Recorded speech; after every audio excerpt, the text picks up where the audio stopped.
evening. We're here for Memorial Day, and I appreciate you on a holiday meeting with me today. Hey, listen, it's Memorial Day, and obviously that's a severe national holiday. My dad was in the Navy, so I can appreciate Memorial Day and the sacrifice that obviously our soldiers gave for this country. But this time of the year, I'm too busy to have a day off, so this is fine. It is peak season. Baseball, sports are kicking. It's summer. Everybody's getting out of school, so. Yeah, well, for what I do, the bunch of different things, but the main two things, the CEO of the Louisiana Sports Hall of Fame, as well as the owner of the Baton Rouge Rougarou. Our Hall of Fame induction weekend is the last weekend in June. Okay. And then our Baton Rouge Rougarou summer collegiate baseball season starts next Tuesday, June 3rd. So we're now until probably about the second week of August, no days off. Zero. And so I wanted to get into the Louisiana Hall of Fame because until recently, when we had the luncheon and everything, I did not realize that you were the president in charge now of Louisiana Sports Hall of Fame. And I have to confess, I just learned where it was located. Yeah, sure. I was thinking it was, I'm thinking the LSU Hall of Fame. I didn't realize we have an amazing facility. It's in Natchitoches, correct? Right. Yeah, that's part of my challenge, as the CEO, is to educate people on the Hall of Fame exists and where it's located. Yeah. And before I took the job in September of 2016, I had never been to the Louisiana Sports Hall of Fame personally. Okay, so I'm not the only one. You're not the only one. I don't feel bad about it. But now if I ask you 5 years from now and you haven't gone, well, we got a problem. I'm coming for the induction. All right, good. But the thing is that, people ask all the time, well, why is the Louisiana Sports Hall of Fame in Natchitoches? And the answer is that Natchitoches said, we'll take it. The Hall of Fame started in the late 50s. By the early 70s, the Hall of Fame was looking for a home. It basically was only a banquet once a year, honoring in those years inductees. And they would do the banquet in New Orleans or Baton Rouge or Lafayette. And so Natchitoches stepped up and said, hey, we'll give you a home here on our campus at Northwestern State. And nobody else was willing to do that. I don't know the logistics of who said no, but obviously they would have loved to have been in New Orleans or LSU or Baton Rouge or something like that. But it went to Natchitoches, and so that's why it's been there since the early 70s. And for people who aren't locals, where is Natchitoches? So Natchitoches is located between Alexandria and Shreveport, right on I-49, probably from the Mississippi River Bridge in Baton Rouge, 2.5 hour drive. Yeah. And it's literally almost about halfway between Alexandria and Shreveport. So if you ever find yourself on I-49 and you see that Natchitoches Manny exit, it's literally 7 minutes from the exit to the door of the Louisiana Sports Hall of Fame. Yeah, so it'd be a great stop on the way to Shreveport or up heading towards Dallas. I know I've made that drive a dozen times going through to Dallas, and so you pass right by there. Yeah, it's open Tuesday through Saturday, 10 to 4:30 p.m. is the hours, and year-round. And obviously the best time of the year to go to Natchitoches are two different times. One would be during the Christmas festival, which is from Thanksgiving until the first of the year. Okay. For folks that have never been to Natchitoches, that's what the whole city exists for. I mean, the Christmas festival is incredible. Place is all lit up like North Pole for 8 weeks, 7 weeks, whatever it is. They have fireworks every Friday night. They have parade on the first Saturday of the year. The Christmas parade's got 50,000 people at it. It's an amazing time. So I would urge you to go to Natchitoches. It's like a Hallmark movie. Yeah. The Friday before Thanksgiving all the way to January 2nd is when the lights are up and everything. And then the Hall of Fame induction weekend, the last weekend in June. Traditionally, that's the weekend. We've had it some other times to accommodate, some of our big stars, but traditionally last weekend in June, and those 3 days, it's a lot of fun.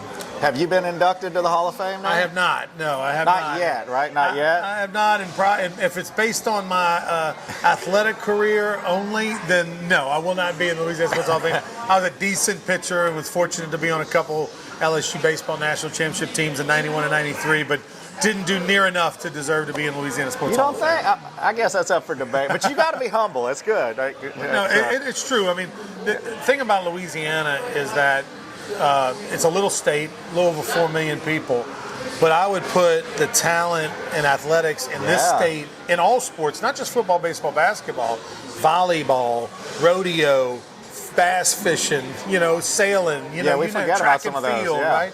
I would put the talent in this state up against literally any state in the country. Yeah, per capita especially. That's a good point. Yeah. So what is the induction ceremony? What are they going to be doing there? So the induction is really like 6 events in one weekend. The 26th through 28th is the Hall of Fame induction dates. That Thursday, the 26th, at the museum from 5 to 7 p.m. The museum's open to the public, absolutely free. You get to come in, see the Hall of Fame, meet some of the Hall of Famers that'll be there with their families, because the press conference will have just ended at 5 o'clock. And they'll have past hors d'oeuvres and complimentary drinks and stuff as well. So, I mean, free food and drink, and you meet Hall of Famers, so you get to see the museum. How's it any better than that, right? And we couldn't do it without the Capital Federal Credit Union, one of our big sponsors that put on that event. On that Friday, the 27th, one of the fun events we have is it's called our Celebrity Bowling Bash, which is in Alexandria. It's the only event outside of Natchitoches that weekend. Okay. It's in Alexandria. It's from 11:30 to 2. It's at the Four Seasons Bowling Center, and we have not only the current class, but past Hall of Famers, some other celebrities, and it's always themed. This year it's a Mardi Gras theme, and we have music playing. Probably Joel Satoon, go DJ. He's up there spinning. We have walk-ons, caters the food. It's a lot of fun, and it's fun for the whole family. You can bring kids to it and all that kind of thing. So, that's BOM Bank puts on that, and you can get all this info at lasportshall.com. And then that night we have a Rockin' River Fest. We have a concert that's free to the public on the riverbanks of the Natchitoches. Fireworks at 9:15. Kids Zone. Louisiana Propane Dealers does this big inflatables, and they bring out Miss Louisiana, and she signs autographs and meets people. So that's a lot of fun. And then at the same time that's going on, we got a Taste of Tailgating VIP event. We take over 3 restaurants across the street from the stage, and we have that going on. Saturday, we got a 300-person kids clinic that's free to the public at Northwestern State. We have a Tim Brando of Fox Sports does a luncheon. That's a lot of fun, really casual event. And then, of course, the induction ceremony itself. That Saturday night, the 28th, which will be televised live across the state on LPB. Louisiana that sounds like a blast. Yeah. And what's the 300 kids? What is that? So it's called our junior training camp. Okay. It's the first 300 kids that register. I mean, it's literally free. We give you a T-shirt. We give you a Raising Cane's meal voucher. The Hall of Famers are there. The Northwestern State football team is there. The Northwestern State basketball team is there. And so for 45 minutes, half the group works basketball drills and skills and camps and all. And then the others are on the field doing football stuff. Oh, cool. And then they switch. So you get a chance to be coached by Nick Saban and Andrew Whitworth, you know what I mean? Oh, wow. Or in basketball, Vicki Johnson, a great Louisiana Tech WNBA star. Danny Granger played in the NBA, from New Orleans. They're all going to be there, along with past coaches and Hall of Famers. Fun. Is that already full? It's not. There are a few spots available, believe it or not. My 12-year-old, I need to sign him up then. Go to lasportshall.com, sign up right now. Jennifer, if you're listening, get Asher register before they fill up. That's right. That'll be awesome. Like I said, these are like the things. Why part of me I love doing the show and going to business and meeting local, business people like yourself and local. I mean, everything that goes on in Louisiana, we don't always know what's happening. Right. It even happens to me. I mean, as much as I feel like I'm tapped into what's going on, there's plenty of times that, just like you, where you see on your thread, oh, that was last night. I didn't know about that. I forgot about that. I didn't know. There's a million things going on. Yeah, you get busy with work. The other day, I told my wife, Saturday night we're going to see Rob Snyder. And then it was Friday night, and I missed the Rob Snyder was at the River Center, and I just looked at the calendar like 2 weeks in advance, and I looked at the date wrong, and then I saw people posting pictures at the Rob Snyder show the next day, and I went, we missed it. Right. So, and the Roug hat. So I learned a new word the other day. What in the world, for most people, what's a Rougarou? So a Rougarou is a mythical swamp creature. It's every culture has that Bigfoot. Yeah. Or I remember, like Hispanics, it was like chupacabra. Exactly. Exactly. And basically, the Rougarou in Louisiana, if you grew up down the bayou, Thibodaux, Houma, Morgan City, all that area, your mama your daddy said, or your mama said, you better go to bed or the Rougarou's going to get you, or you better be a good boy. You better be home by the sun that goes down and the Rougarou's going to get you, And so It's just kind of an urban legend, mythical swamp creature thing. And I actually bought the team, the baseball team, the Baton Rouge Rougarou, which is a summer collegiate wood bat baseball team. So the easiest way to explain it is think minor league baseball, but with college players. And all these guys are in college everywhere from junior college, Delgado, LSU Eunice, Baton Rouge Community College, all the way up to LSU and everywhere in between. And so we play in June and July every summer. And our season starts in a week, June 3rd, which our first game is absolutely free to the public. Gordon McKernan's a big sponsor. He's picking up the tab for everybody. Everybody gets a free ticket. We're going to have Lathan, the kid umpire, out there working the game and doing autographs. He's like 10 years old. He umpires. It's unbelievable. That's amazing. We're going to have the Cajun Ninja Chef is going to be in the house cooking up some jambalaya. So it's going to be a lot of fun. And where's that at? That's going to be at Pete Goldsby Field. It's on Foss Street, right downtown Baton Rouge, next to Memorial Stadium. So, where Catholic High plays football and all that, Memorial Stadium, been there for years. It's literally, 500 feet to the right of Memorial Stadium. It's this old baseball stadium that was built in the 50s. It's got a lot of history. Southern University used to play there back in the day. Baton Rouge Community College plays there now. Yeah. And then it's the home of the Rougarou in June and July. So these are active college players just getting more playing time to try to get better basically in the off season. So when their season ends, which obviously other than 64 teams that were announced today that are playing in the regionals, their season's over with. Right. And then of those 64 teams, only 16 are going to be alive after this weekend. Right. And so all those kids are going to go play. So when the season ends at any level, about half the players go play ball. And the reason they're playing is to get better, just simply to get better. Plus, baseball's fun, right? Yeah. And you only get a chance to play baseball for so long. At some point, somebody says, "Hey, it's over." Father Time usually tells you it's over. Yeah, give me your jersey. You're not playing anymore. Yeah. So, the number one reason where guys should play is just because they want to play. Yeah. But then you got guys that are trying to get drafted by the pros, or guys that are they're in a transfer portal, that are trying to show out so they can get picked up in the portal. There's a lot of reasons. As a former high-level collegiate player, how hard is the switch from a aluminum to a wooden bat? It's real. It's got to be a major change. It's hard. There's a lot more give in an aluminum bat, right? You don't have to hit the ball perfect. You get some help. A wood bat, the sweet spot is much smaller on the bat where you can hit the ball and be successful. And is it a lot heavier? It's heavier. So traditionally, like when you watch LSU play, traditionally you're going to see a guy swing a 33-inch, 30-ounce bat. And in college, and what we do, that 33-inch bat might be 32 ounces. Yeah. That doesn't seem like a big deal, but it is. It's a lot. If you've ever worn boxing gloves and go from 10 to 12 or put on the 16-ounce practice gloves, a few ounces is a lot. It's real. And so it's a learning curve. And look, it's just like anything in life. As you take the step up to the next thing, as you're going up in competition, as you're getting older, whatever, sometimes guys take off and sometimes guys go down and sometimes guys just stay still. Right. And, the wood bat is the great equalizer. I bet. And you get better pitching, and now you don't have the aluminum bat. Right. So that's why our batting averages in our league, like for example, LSU's hitting over 300 as a team. Like their team batting average, I think at the moment might be 310 or something like that or whatever it is. Our team batting average in our league, like if you had the best team batting average in the league, would probably be 270. Right. 265, something like that. 270 is probably the best. And that's 40, 50 points lower than a real good college baseball team because of the wood bat factor. Oh, I'm sure. I can imagine. So people want to go see the Rougarou. Is that where y'all play on a regular basis? Yeah. So we play 24 home games between June 3rd and July 27th. All of our games, you can go find them at brrougarou.com.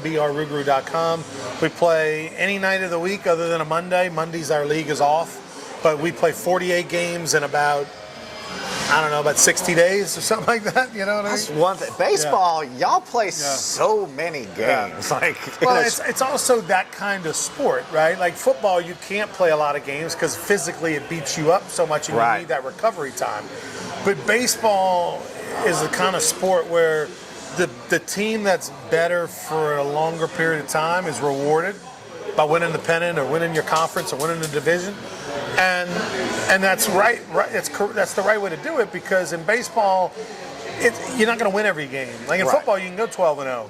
High school, you go 10-0, 15-0, 15-1. Baseball, no one's ever going undefeated. Right. In college or pros, and so it's not meant to be that. So if you just judge the team on one game, it's not a correct way of judging a team. That's why 3-game series in college are played.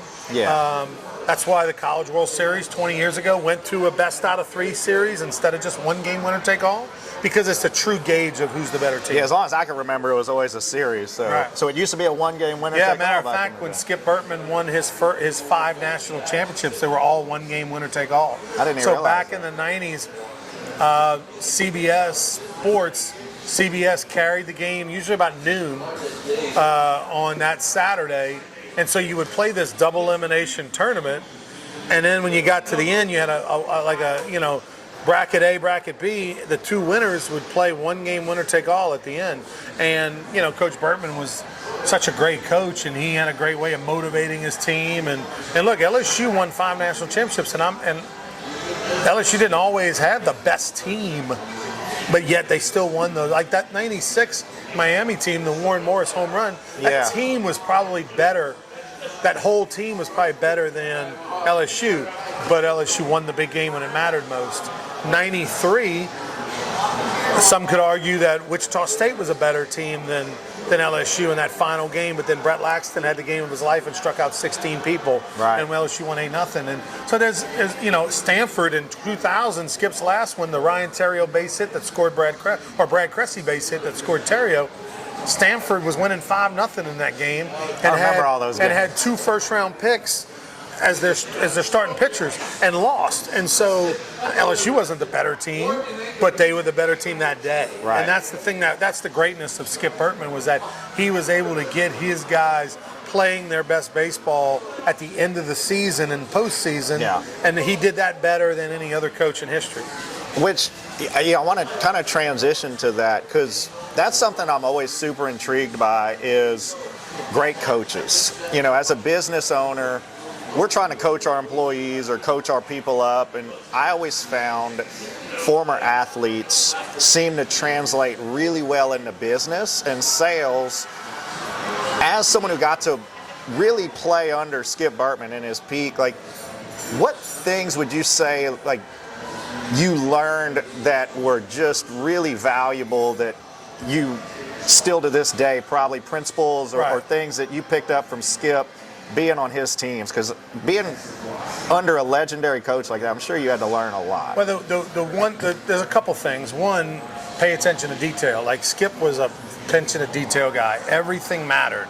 Like, all the little things add up to big things. And he used to use the analogy of bullets in your holster, right? Like, imagine you got a belt, a holster full of bullets, and if I've got 32 bullets in my holster and my competitor has 24 bullets in his holster, law of averages say over time I'm going to win a lot more than he is or she is, because I've got more bullets.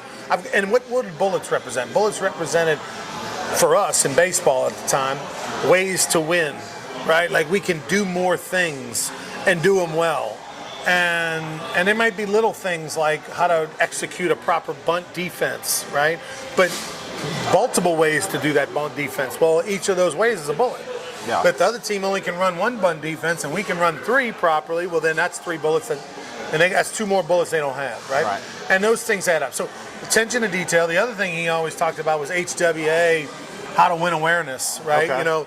Always, how to be thinking ahead, looking ahead, trying to see what's coming around the corner, trying to don't wait and react, try to get out in front of things. And then the other one, which was one of my favorites, he would always say, and this is probably the one thing I took with me the most out of all these things, and that is, he would say, baseball.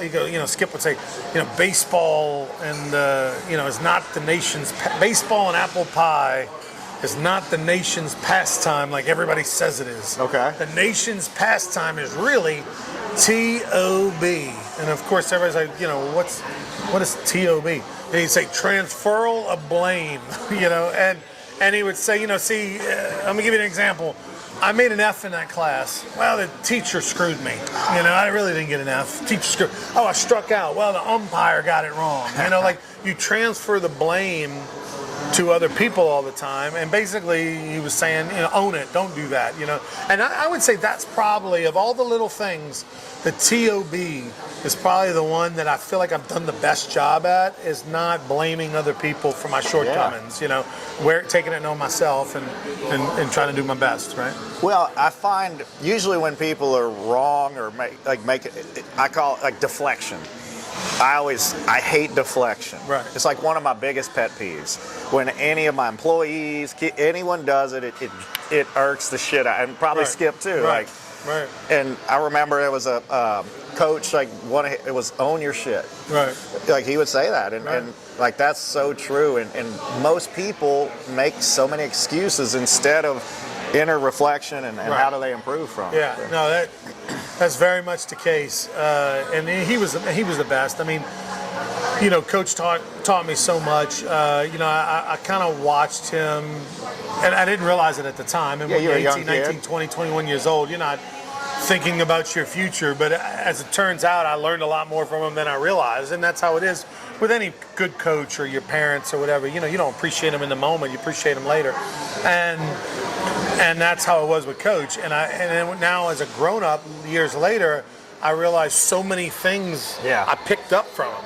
Right. And appreciate him. Matter of fact, he turned 87 on Friday, May 23rd, which is my birthday as well. So we share a birthday, which is really cool. Yeah. Y'all still, you ever see him? Oh, yeah. We keep in touch. We're going to go to lunch with him on Thursday with some people. Oh, that's great. Yeah, he's doing well. Do you ever catch yourself like saying stuff that Skip used to say? Like, you sound like your parents when you get older? All the time. And look, I do impressions of him, and a lot of people say I do the best impression of him. He says I do the best impression of him. And I'll tell stories, like at lunch on Thursday, I'm sure I'll tell a story with, some of a couple former teammates of mine, Doug Thompson, some others are going to go. And we'll tell stories, and I'll talk like him, and he loves it. He has a great sense of humor. You got to. Like, I wish I had someone that could impersonate. That'd be funny to see. Like, it's got to be pretty funny to see someone who really impersonates you well. Well, it's also funny because Coach was tough. I mean, like all good coaches, he was tough, and at times he was a son of a bitch, and we love him for it. But he didn't. And the thing that made him so great too is he told you right where you were. There was no BS. You didn't have to wonder or tippy-toe around and wonder what your role was or what he's thinking. He's going to let you know, and if you want to know, just ask. Yeah. Which I appreciate and respect, and I'm kind of that way too as a person.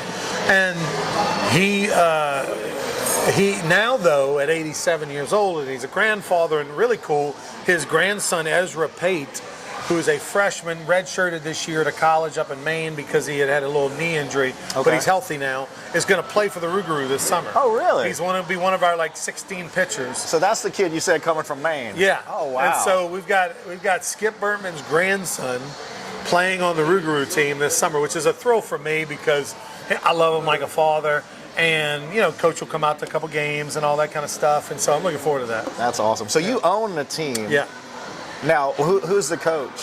So we've believe it or not, we've had 4 different coaches in 4 years, and that's not that uncommon for summer ball because it's not a year-round job, right? Sure. It's only a 2-month job. Although to be a good coach, you got to get good players, and that requires some effort year-round. And but this year we're going in a different direction with like a 3-headed monster. So our head coach is Stephen Pate. Stephen's a young guy, only 25 years old, just got finished playing himself, was a great player, won a national championship at the University of Tampa, Division II, played at Delgado in New Orleans. He's from New Orleans, went to De La Salle High School, was a great player. And typical hard worker, blue collar, spends a lot of time in the weight room, just that kind of guy, and I'm hoping that he'll impart that into our team. And then Carl LeBee is a pitching coach. He's in his late 30s. He's a travel ball coach. He does private lessons in New Orleans. He used to coach for 5 years as a pitching coach at De La Salle. And then Tim Beattie is one of our coaches. Tim's the head coach at Doyle High School here. Okay. Has been for 15 years. Before that was at Walker. Yeah. Played at Walker, played college baseball in Mississippi. Tim's probably close to 50 years old. He's an old friend of mine. He coached with me in the for 10 years when I coached the Marucci White Sox, which used to be a 17, 18-year-old team back in the day. And so I've known Tim a long time. So Tim will be kind of like the glue, kind of the bench coach guy, and let the young guys ask him questions, and so I'm looking forward to it, man. I'm excited. I think these kids are going to relate to Carl and Steven with their youth, and they're both single guys. They're going to be living on Lod Cook on LSU's campus this summer and kind of getting after it. That's awesome. I see you light up, like you're passionate about it, which is it's energizing to be around that. Coming from playing, and still being able to be around it, it's got to be just a lot of fun as the owner and being able to... people say, well, why don't you coach? And it's like, well, first off, I don't have the time to. Our Hall of Fame induction is the last weekend in June, so I couldn't even dream about coaching until July, and by that point, the season's halfway done. So. But I do enjoy it, and Casey McKenzie is our general manager. Casey's passionate about it. He's the reason I bought the team, was because he had been involved with the team with the old owner for a year, and he convinced me to do it. And I said, I'm only do it if you're going to do it with me, because I'm excited about it. I need somebody else too, and we both love it. And he does a great job, and so it's fun. It's fun. Now I want to win. You know what I mean? I want to win. Who doesn't? Last year we were 23-21. We didn't make the playoffs.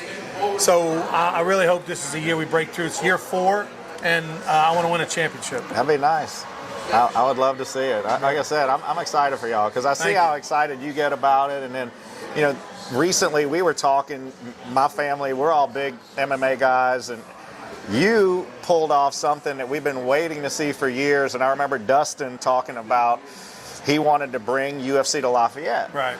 And you guys finally, now the deal is inked. It's public knowledge now. I mean, New Orleans, Dustin Poirier, probably his farewell, send-off retirement fight. You never say never, but he this is where he wants it to be. Dustin Poirier's going to go July 19th at the Smoothie King Center, and he wants to leave his gloves in the ring after, and it probably will be his last fight, but you can't say for sure. Yeah. So you're also the boxing commissioner. Yeah.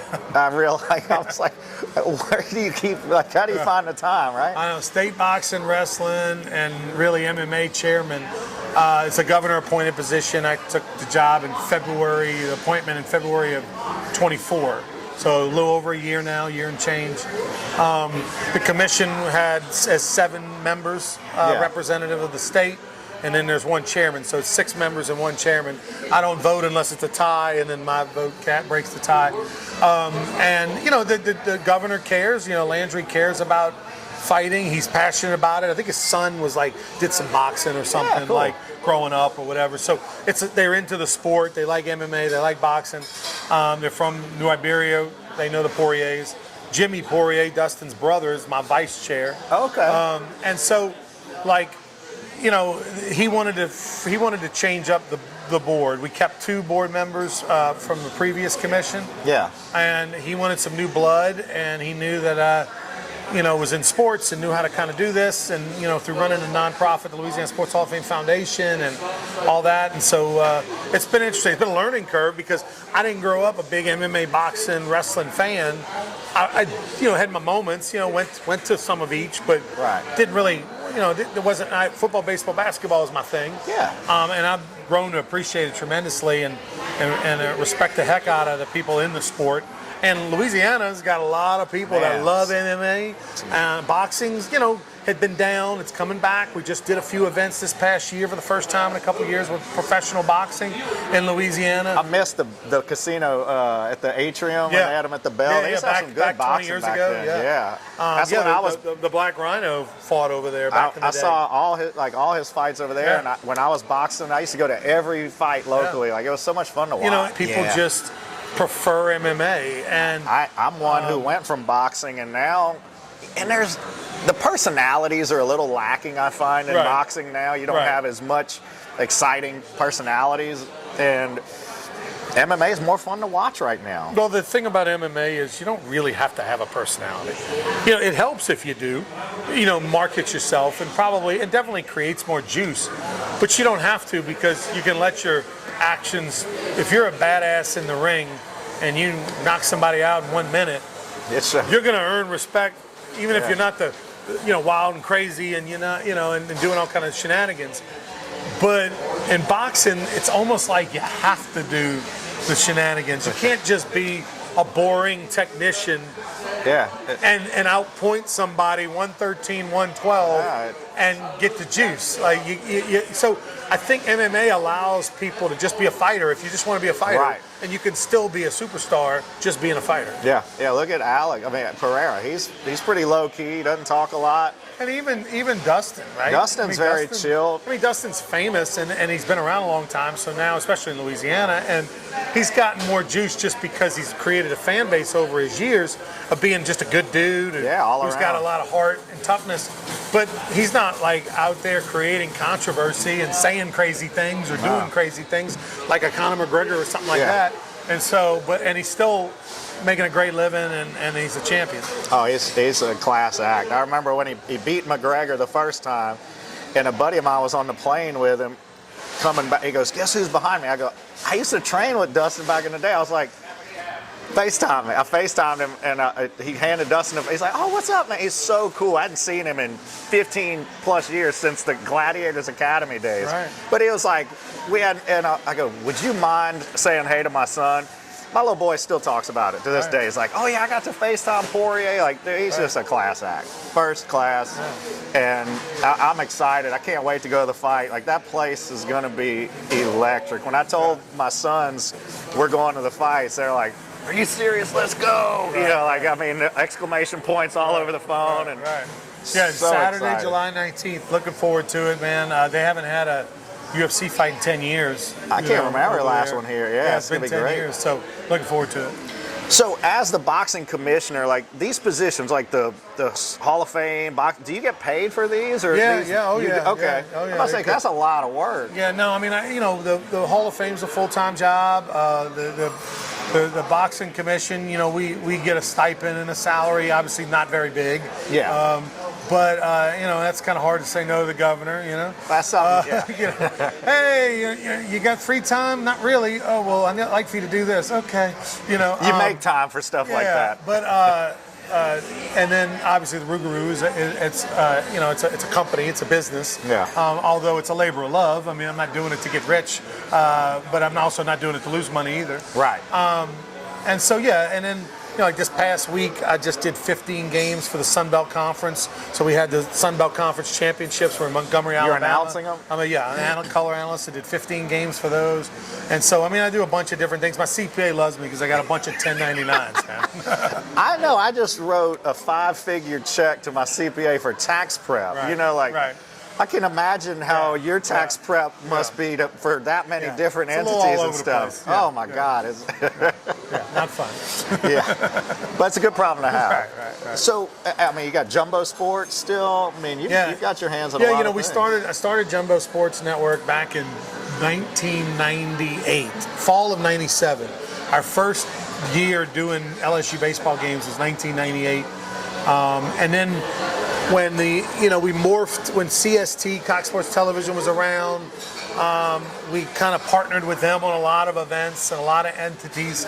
And then when the SEC Network came around about 10, 11 years ago, that changed the landscape of sports, because then that CST, basically ESPN gobbled up all the rights to everything. And so the way the rights work is, if, let's just say LSU baseball is playing at Nichols on Tuesday night. Well, Nichols has a Southland Conference television partnership with, guess who? ESPN. And so ESPN has that app, ESPN Plus, on your phone. I had to buy it. You pay $19 a month or whatever you pay. I had to buy it to watch up. UFC. Yeah. So you pay, and if you want to watch LSU at Nichols, you got to get it on that app. And so even if they carry the game or not, they have the rights. And so we kind of got into high school and did a lot of things. So nowadays, Jumbo Sports Network is not really a thing anymore. I have a business, Jumbo Entertainment, LLC, which is our Hall of Fame, which is our Rougarou. And then I have Jumbo Fundraising Company, which is a kind of a catch-all for all my broadcasting, my radio shows, Sports Charts Radio, which I do on Saturday mornings from 10 to noon on ESPN Radio and Lake Charles, Lafayette, and Baton Rouge. And so it's kind of a catch-all for that. And every once in a while, we'll do some production with television. Yeah. Oh yeah. I was just telling Trey before the show, like, I don't watch near as much anything as I used to, and part of it is you got to have a different streaming platform. Oh, it's tough. Like the other day, it was Thursday night. I wanted to watch Thursday night football during NFL season, and I'm like, oh, you got to have, I think, Amazon Prime now for that, and then something else, ESPN Plus for maybe. And I was just like, you got to buy every different platform to watch the games you want to watch anymore. I'm really curious to see what happens because cable is kind of dying, right? Everybody's cutting the cord, and cable's only going up in price because they got to go up because they're losing customers. And then, but yet you got a million apps. So I'm curious to see what the next phase is. Is there some sort of app that you know that's like cable? You get that app and you can connect things, and there's some savings there. There needs to be. Even if there isn't savings, there needs to be one app that I can go to and get everything, as opposed to like having 73 apps. Yeah, that's the thing that's aggravating. That's it. That's what got me. Is I was just like I'd get aggravated. I'm like, all right, I'm just not watching the game. Like I can't find it. Right. So yeah, that would be maybe that could be the new Jumbo Sports app platform. We just there's your retirement plan. Catch-all app. Your $1 billion idea right there. Jumbo Sports app for all Somebody sports. out there wants to run with it first. Go ahead, because it's going to be a minute before I do it. You got your hands in a lot, I tell you, man. I'm proud of you. I love watching, and seeing you succeed and do well, and it's good to see good people and good things happening. It really is. And well, I'm blessed because I do everything that I enjoy. Right. God bless the guy that goes to work and pulls the lever at the factory and puts on the overalls and grinds for 30 years for that retirement. And he's not loving it, but he knows the back end of life is good for it. And he's taking care of his family and he's doing. I don't have that. I get to do something that some people call work. I call work, but it's not. Some of these things are things I would be doing if they paid me a lot less, but just don't tell them. And so that's pretty cool. It is. I mean, you get to, like you said, you're around sports, baseball, things you're passionate about. Like you said, kind of living the dream, for a lot of people. Like that's an awesome way of And being. we're here at the ESPN Bet Sportsbook. That's what that big E is behind us there. And this was my home for 4 years. So we're inside the LeBaires Casino here at Baton Rouge. It opened in 2012. And for the first 4 years, I was involved with player development, working with Bubba Willis and Kim Ginn, who runs the place. Mickey Parrington was the VP then, who really is the reason I got involved. Mickey was building this place and got me involved. So for the first 4 years that we were open, I worked here full time in player development and loved it. Great group. Sean Malone, Bubba Willis, Kim Ginn, Mickey Parrington, like family. I still am involved with LeBaires. I MC like their VIP events. I'll be here this Saturday night. I think giving away a car or something. So they usually have me once every couple months MCing events here, and they sponsor a lot of the things that I'm involved in. So it's a great place, and it's folks are always wondering, hey, where to go to watch a game. I want to go in a cool environment. The sportsbook's pretty cool. It's awesome. Like now, can you go in the restaurant with someone who's under 21? Yes. So we're in the sports book. Yeah, we're in the sports book side. So the only way to get into the sports book is you have to be 21. You got to go on the casino floor to get in. But on the ESPN Grill side, which you is can just bring to a the left family. of us, anybody can go. See, that's cool because, like you said, what better setup to watch a game than here? Right. Absolutely. This is first class, and the food's great. Food's really good. So it's really good. No, I definitely like when you mentioned doing the show here. I was like, that's a great idea. I was like, that's cool. Let's do it. We actually right where we're sitting. This is where we do our radio show twice a month on Sports Shorts Radio, Saturday mornings 10 to noon on ESPN Lake Charles Lafayette in Baton Rouge, and myself, Tommy Chrysan, Hunter McCann, Joel Davis. And then we'll have Derry Beckwith joins us during football season. He does 6 months during football season. But we've been doing that show for 15 years. I've been doing that for 15 years, man. Right. And we're here at LeBaires twice a week. It's great. That's where I first, Chad Bluen one day had me sponsor ads on his show. Right. And then we got to talking, and then he's like, you want to come co-host the show? And I go, I've never hosted it, right? I was like, sure, let's do it. And it was so much fun. And It's just putting a microphone on a table and talking sports with your buddies. I mean, that's all it is. yeah, I told him, I said, that was so much fun. I was like, anytime you want to co-host, like when he used to have a show, Yeah. I was like, that was a blast, Yeah. you know? And then, you know, it's like years later doing my podcast and stuff, and my wife always jokes, she's like, well, you can run your mouth all day. Yeah, so- you definitely, if you're going to do a 1 or 2 hour sports talk show or a talk show of any kind, you got to be a talkative dude. Exactly. Yeah. So we always laugh, but you know, I was listening to Joe Rogan, and he does 2-3 hour segments. I mean, like, it's fun. Like when you're with good guests, I know, and you've probably seen this with your shows too. Like when I've got a good guest, a lot of times that hadn't been on the radio, they're nervous, and then when we're firing and getting them going and asking the questions, they'll go, "Oh my God, that was an hour!" Right. And the time flies. Like Right. it just goes by so quick. Well, when you're, you know, and I've been doing sports talk radio since the fall of 1996. I was 24 years old. Just got done in minor league baseball. I'd had my second surgery in 2 years on my arm. Came back, and John Cimino, had a show called Around the Horn, and it was on 12:10 a.m. WBIU, Or 12:10. which used to be an antenna in Denham Springs attached to the 96.1 The River, and it was an independent. And the 1210's not there anymore. The tower got blown down on one of the storms a few years ago, and it was a 1,000-watt AM station, which meant if you were at the corner of like Lee and Highland, kind of near LSU's campus, you probably couldn't get it, or it was staticky, right? That's how bad the antenna was. And we had a show, and he said, he needed a co-host, and I just moved back. I wanted to get into the sports talk. He brought me on, and John was a funny dude. He's a sheriff's officer now. He's a funny dude, and I enjoyed the heck out of it. It was we were basically doing the show kind of in a closet. Like, it was crazy stories, and I learned a lot, and it was really cool experience, and that's how I cut my teeth. And then at one point I was doing a daily sports talk show, 2-3 hours a day for years, and then you know, a lot of TV mostly, but I enjoy the Saturday radio. Oh yeah, 2 hour deal. It's a lot of fun. yeah. Especially like you said, it's like talking sports with your buddies, and Yeah, I tell people, I said, look, don't tune in for serious sports talk. You know, like Stats listen to and- Matt Moscona if you want the real deal award-winning sports talk shows. Like, we're a bunch of clowns. Matt's like a statistician. Like he's Yeah, I mean, Matt's the real deal. I mean, it's what he does for a living, 24/7. The guy's the best. And but like, you know, we kind of wing it. We just talk about a lot of different things, have our own opinions, tell stories. You know, we'll have guests. I mean, it's a lot more casual. Right. And so if you tune it in expecting that level, the Matt Moscona level, I apologize. I'm sorry, but we have a lot of fun. Shout out to Matt, man. Yeah, Matt, absolutely. we had fun. I had Matt on the show a couple times when we were in Talk 107.3, and Yeah. that was fun being on the radio Oh, he's the there. best, He yeah. is. He's great. Him and Ryan Terrio, always good guests on the show. And Yeah.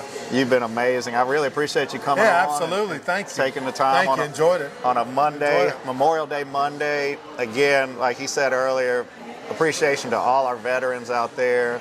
That you guys don't get enough love for what you do and what you sacrifice, and all our listeners and all of Ronnie's fans out there. We thank you guys from the bottom of our hearts, and y'all have a blessed Memorial Day.